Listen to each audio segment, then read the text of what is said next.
Bienvenue dans Azur et Riviera. Aujourd'hui, nous sommes dans le Var, plus précisément à Roquebrune-sur-Argent, en plein cœur de ce village médiéval qui a été labellisé en 2022 village gourmand. Et pour cause, il abrite une maison du chocolat et cacao. Les visites sont gratuites. Allez, je vous emmène découvrir ce musée.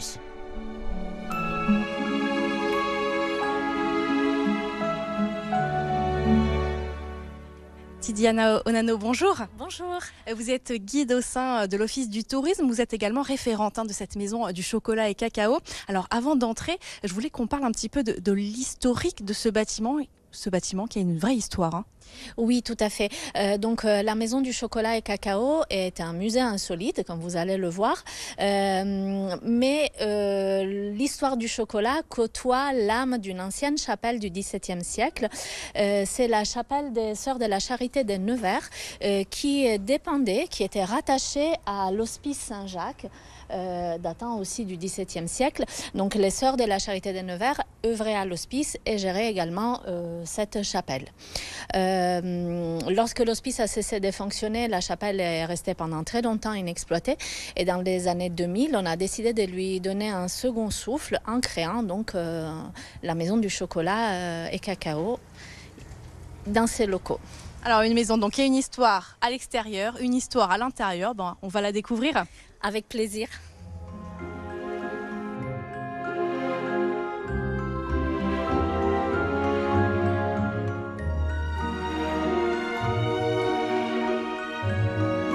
Alors on est dans la pièce principale de ce musée.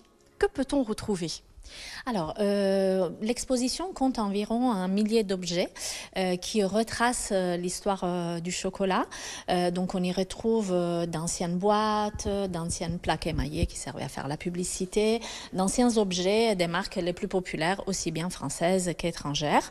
Alors, d'où proviennent justement ces objets qu'on peut voir ici ? À la première ouverture du musée en 2006, les objets appartenaient au premier chocolatier qui s'est installé à Roquebrune, Monsieur Gérard Coureau. Il avait effectivement une énorme collection autour du chocolat. Par la suite, M. Coureau a pris sa retraite en 2014 et il a souhaité récupérer sa collection. Mais puisqu'entre-temps, on avait d'autres chocolatiers qui avaient fait le choix de s'installer sur la commune, dans le village. Donc, on a remplacé la collection de M. Coureau par la collection actuelle qui appartient à la municipalité de Roquebrune-sur-Argent. Alors, quand on entre dans ce musée, une des premières choses qu'on voit, c'est cette vitrine. Expliquez-moi un petit peu ce qu'il y a à l'intérieur. Alors, cette vitrine est consacrée à la pharmacopée, puisque jusqu'au début du 19e siècle, le cacao, le chocolat, était vendu dans les officines pharmaceutiques. En effet, il était utilisé en tant que remède pour ses vertus fortifiantes, reconstituantes, et aussi pour atténuer l'amertume des médicaments, d'où l'expression « faire passer la pilule ». C'était parce que le chocolat était utilisé pour adoucir le goût des médicaments et en enlever l'amertume.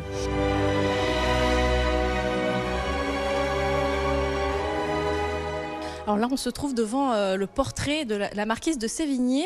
Pourquoi est-elle ici, dans ce musée ? Premièrement, la marquise de Sévigné était une grande fan de chocolat. Elle en consommait jusqu'à 40 tasses par jour. Et puis surtout, c'est une chroniqueuse de la vie mondaine à la cour de Louis XIV. Et c'était également l'époque à laquelle le chocolat a fait son entrée à la cour française. Et surtout, elle nous a laissé un témoignage important à travers ses lettres qui ont été publiées à titre posthume, des lettres qu'elle échangeait principalement avec sa fille, où les anecdotes qu'elle raconte nous permettent de retracer l'histoire du chocolat et de comprendre de quelle manière le chocolat était perçu et consommé au XVIIe siècle. Tout savoir sur le chocolat, c'est vraiment l'objectif de ce musée pour le moins insolite, avec plus d'1 millier d'objets qui sont présentés, comme vous avez pu le voir. Il y a également une salle qui est consacrée à l'origine du cacao et du chocolat, la salle dans laquelle je me trouve, comme vous le voyez, avec des panneaux explicatifs. Il y a également une télé avec des quiz, notamment des quiz à destination des enfants, puisqu'ils ne sont pas oubliés ici dans cette maison du chocolat et du cacao. Une salle leur est même entièrement consacrée. Je vous propose d'aller jeter un coup d'œil.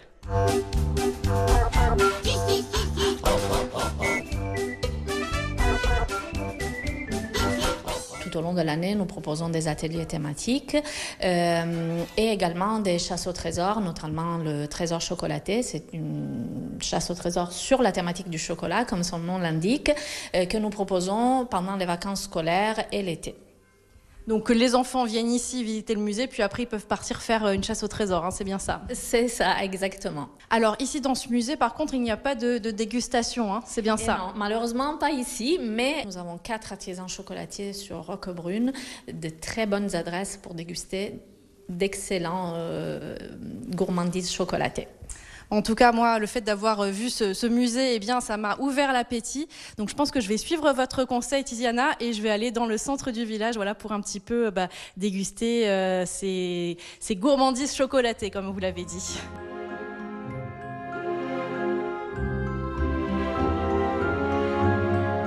Alors je suis toujours au cœur du village de Roquebrune-sur-Argens. J'ai fait quelques centaines de mètres depuis la maison du chocolat et du cacao. On m'a conseillé la chocolaterie du Rocher qui apparemment a plusieurs spécialités. On va aller découvrir ça.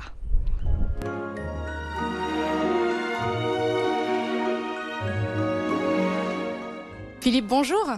Bonjour. Alors, je peux vous dire, j'ai senti l'odeur de votre chocolaterie à plusieurs centaines de mètres.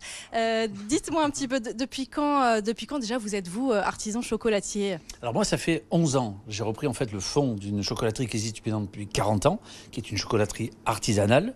Et donc, on fabrique tout ce que vous venez de voir, c'est fabriqué ici sans exception.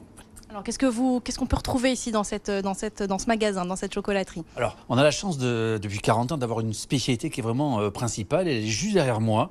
Ça s'appelle le Rocher de Roquebrune. Alors, qu'est-ce qu'il a de particulier, ce Rocher de Roquebrune? C'est que les gens l'aiment bien. Ça, c'est une bonne particularité pour nous. Alors, c'est surtout qu'il est composé de 5 sortes de chocolat. Des chocolats qui sont en orange, au citron, à la rose, à la lavande ou au chocolat noir. Et il a une particularité, c'est qu'à l'intérieur, c'est pas du chocolat. À l'intérieur, ce qu'on va trouver, c'est ça. C'est du nougat. Effectivement, parce qu'en fait, on est nougatier et chocolatier. Donc là aussi, c'est nous qui fabriquons notre nougat. La particularité de notre nougat, c'est qu'on le fait encore à l'ancienne, on le fait encore avec du miel. Donc on a un nougat qui est très très souple. Et en fait, c'est ce nougat qu'on va couper en petits cubes et qu'on va enrober à la main dans les différentes préparations de chocolat. Donc ça, c'est vraiment la recette emblématique de la chocolaterie depuis 40 ans maintenant. En fait, on a 2 spécialités. On a le Rocher de Roquebrune et on a une deuxième activité qui est aussi juste derrière moi et qui se passe dehors. Nous sommes un bar à chocolat.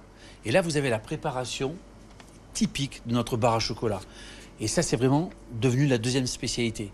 Donc les gens qui sont sur la terrasse, qui goûtent cette spécialité, ils nous disent « Attendez, qu'est-ce qu'il y a dedans? Comment ça se fait quand il y a ce goût du chocolat ?» Et donc chez eux, ils peuvent refaire la même préparation. Et la grande particularité, c'est qu'on le propose froid, ce chocolat. C'est un chocolat à boire qui est froid. Et là, les gens, en général, ils repartent très contents. Alors moi, je veux bien goûter quand même le Rocher, parce que vous avez titillé ma curiosité, cette alliance de nougat, de chocolat. Je veux bien goûter, je vais faire ma gourmande. Regardez, tout ça, c'est pour vous. Peut-être pas. Allez, je goûte.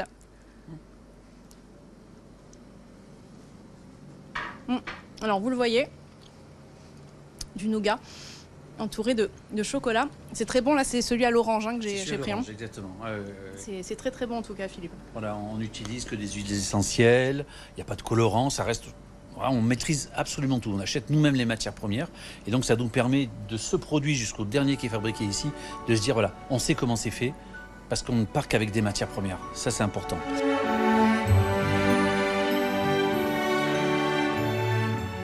Les informations pratiques de la chocolaterie du Rocher s'affichent juste à côté de moi. Évidemment, je ne pouvais pas partir sans tester la deuxième spécialité de l'établissement, le chocolat à boire froid. Regardez à quoi ça ressemble. Allez, je teste pour vous.